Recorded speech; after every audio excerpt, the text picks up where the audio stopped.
gonna be making a mini piñata funfetti cake. So it's gonna be a funfetti cake with some buttercream, and it's gonna be decorated to look like those piñatas that you break during a birthday party. This will also be filled with sprinkles, and it's gonna be with a ruffle technique on the outside to give it that paper mache type look. As always, everything you're gonna need will be in the description box down below. I always put the recipes there. Now let's get started on this. Start by baking off your favorite recipe. I'm using mine, and I will leave it down below in the description box. I just ended up adding a bit of sprinkles to this, about half a cup. You can add as much as you like. I ended up leveling this off. I used a ruler and a serrated knife to mark where I needed to trim. My cake was about 2 inches tall, so I cut off the belly on top, and then I divided it into 1-inch layers. Once you've cut it in half, put a simple syrup on there to keep it moist. It's just equal parts water and sugar, and you can add some vanilla extract or any other extract you like.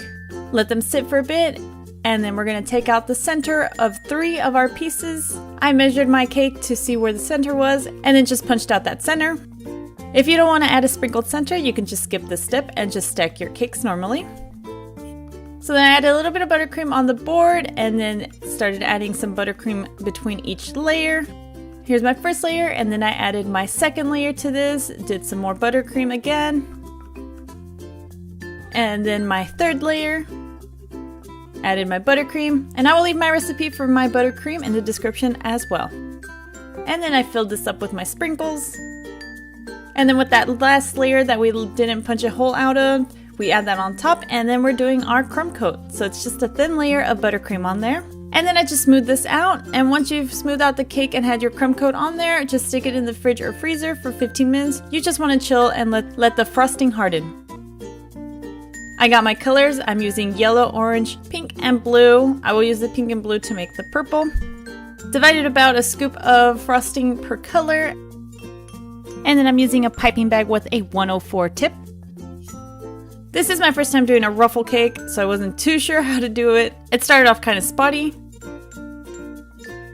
I used a tip 100 for the orange. I was experimenting to see what tip would work well to give this a ruffle look. And I gotta say, I definitely like this one a little better. I use this one for the rest of my colors, as you can see. Remember, you can always switch up the colors however you'd like. I used yellow, orange, pink, blue, and purple, and then I would just repeat this all the way to the top.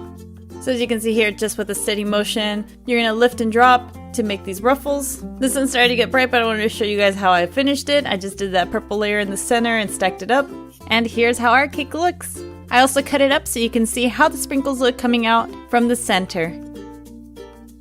I hope you enjoyed this recipe. If you did, give it a thumbs up. If you want to suggest something else, leave it in the comments down below. If you want to see pictures of this cake and everything I make, I do post on Tumblr, Twitter, Instagram, and Facebook. All those links are down below. If you're new around here and you want to stay up to date with what I post, hit the subscribe button as well so you can see when I post a new recipe.